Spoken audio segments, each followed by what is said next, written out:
Hi and welcome to the European Open briefing for Tuesday, January the 30th. I'm Rafi Barajan, currency analyst at XM.com, and we're going to be having a look at the latest developments in the currency markets today. So the US dollar did make a positive start to the day, though it did come under pressure later during Asian trading, as we saw a bit of an increase in risk aversion, a spike in bond yields, did spark a bit of a sell-off in global equities, and this drove the yen higher.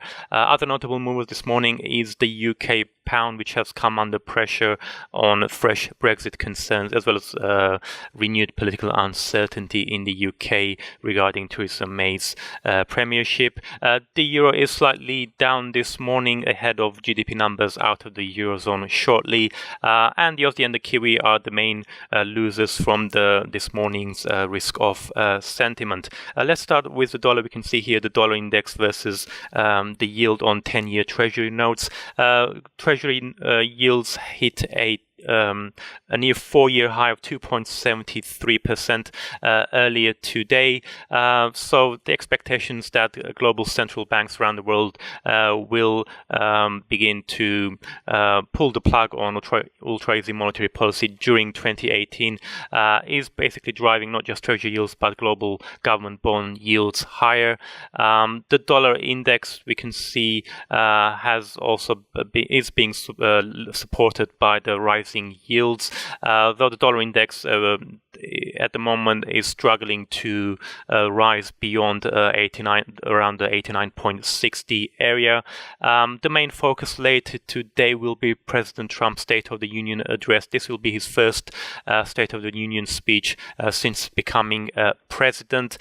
He's expected to focus mainly on infrastructure spending, immigration, but he may also mention trade. If he does take a protectionist stance, this could potentially trigger a fresh risk-off sentiment in the markets. And also in focus is the FOMC meeting tomorrow. The Fed starts its two-day monetary policy today. They're expected to announce no change in rates tomorrow, but could sound a bit more hawkish than what markets are expecting. Moving on to the dollar-yen pair, we can see the dollar-yen has been attempting to move above its 4.5 months lows touched at the end of last week, though it did twice try to break above 109.20 and twice failing to do so. It's currently trading around 108.70. So the yen did rise during the Asian trading and into the European Open on the back of that equities sell-off.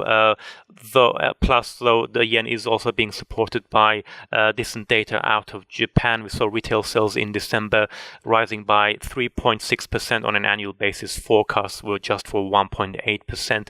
The unemployment rate did edge up slightly to 2.8%, though this was mainly due to people voluntarily leaving their jobs to find better offers. We saw the jobs application ratio rising to the highest since January 1974, suggesting the labor market in Japan is getting is tightening even more, and potentially we could start seeing a pickup in wage growth in the coming months, and that could play a major role in Bank of Japan policy. The only disappointment out of Japan this morning were the household spending data, where we saw an unexpected drop during the months. Let's now move on to the euro. We can see the euro has been trending lower since making that 3-year top about $1.25 last week. It's currently trading at around 1.2350.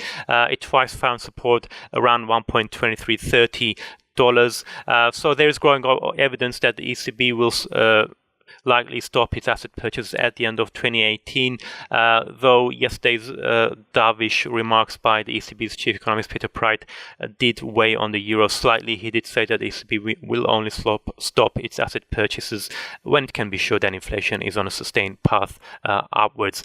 So the data focus for the Eurozone will be the GDP preliminary readings for the fourth quarter, and tomorrow as well we've got flash CPI readings for January.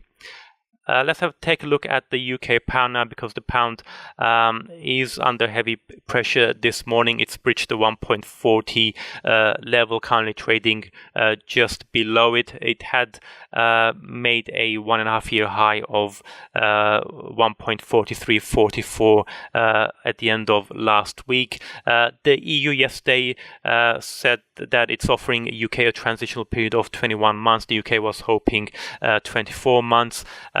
But during this period, UK would have to abide with all EU rules and regulations and not have a say in the decision making.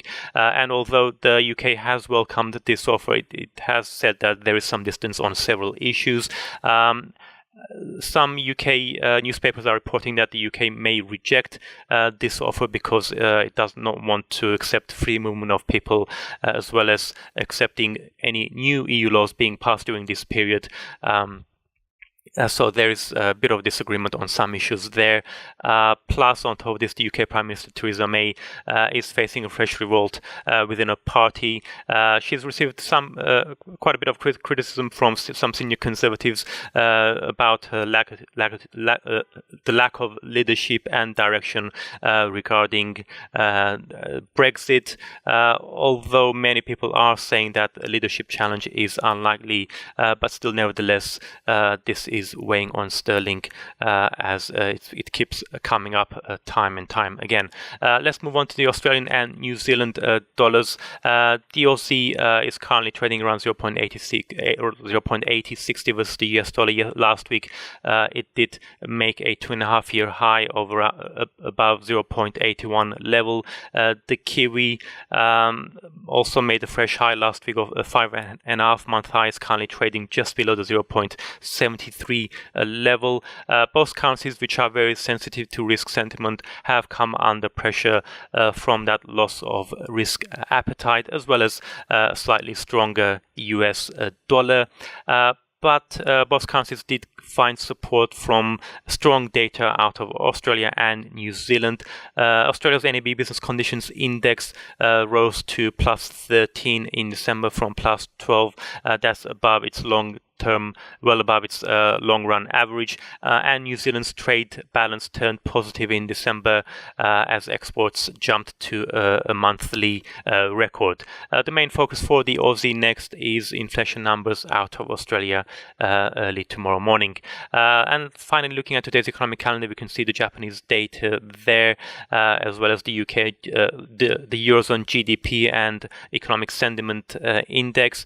In the US, we're going to have some housing data as well as the consumer confidence index, but the main focus will be President Trump's State of the Union address at 21 hours GMT.